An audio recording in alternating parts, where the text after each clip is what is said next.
राजा विक्रम और जादुई तलवार। बहुत समय पहले की बात है। एक विशाल और समृद्ध राज्य पर राजा विक्रम का शासन था। राजा विक्रम न केवल बहादुर और न्यायप्रिय थे, बल्कि वे अपनी प्रजा से भी अत्यंत प्रेम करते थे। उनके शासन में राज्य खूब फल फूल रहा था। लेकिन एक दिन अचानक एक अनजान खतरा सामने आ गया।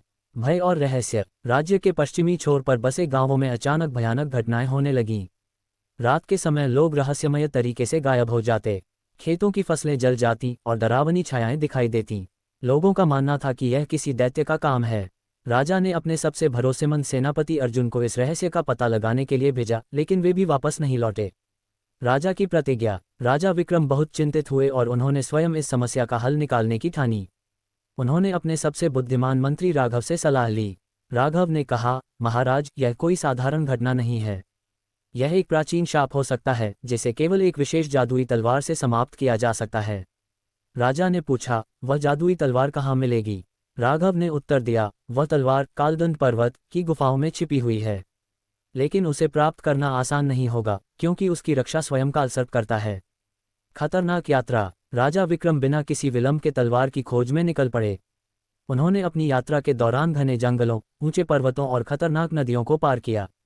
कई जगह पर उन्हें रहस्यमयी शक्तियों का सामना करना पड़ा, लेकिन वे कभी पीछे नहीं हटे। जब वे कालदंड पर्वत की गुफा में पहुंचे तो वहां उन्हें विशाल कालसर्प दिखाई दिया, जिसकी आंखें आग जैसी चमक रही थीं। सर्प ने गरजते हुए कहा, जो कोई भी इस तलवार को लेने आएगा, उसे मुझसे युद्ध करना होगा। महासंग्राम। राजा विक्रम और कालसर्प के बीच भयंकर युद्ध हुआ। राजा की तलवार और वीरता के आगे कालसर्प ज्यादा देर टिक नहीं पाया। अंततः राजा ने उसे परास्त कर दिया और गुफा में छिपी जादुई तलवार प्राप्त की। राज्य की रक्षा। तलवार लेकर राजा अपने राज्य वापस लौटे। जैसे ही उन्होंने तलवार से उस रहस्यमयी शक्ति को चुनौती दी, एक भयंकर मायावी राक्षस प्रकट हुआ। वह वही दैत्य था जिसने गांवों में आतंक मचा रखा था। लेकिन जादुई तलवार के तेज प्रहार से वह तुरंत नष्ट हो गया। शांति और समृद्धि। राज्य में फिर से शांति लौट आए। गांवों में खुशहाली छा गई और राजा विक्रम की बहादुरी की गाथा दूर दूर तक फैली।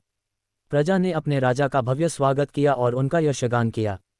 इस प्रकार राजा विक्रम की वीरता और साहस ने न केवल उनके राज्य को बचाया, बल्कि यह भी सिद्ध किया कि सच्चे राजा वही होते हैं जो अपनी प्रजा की रक्षा के लिए किसी भी संकट का सामना करने को तैयार रहते हैं।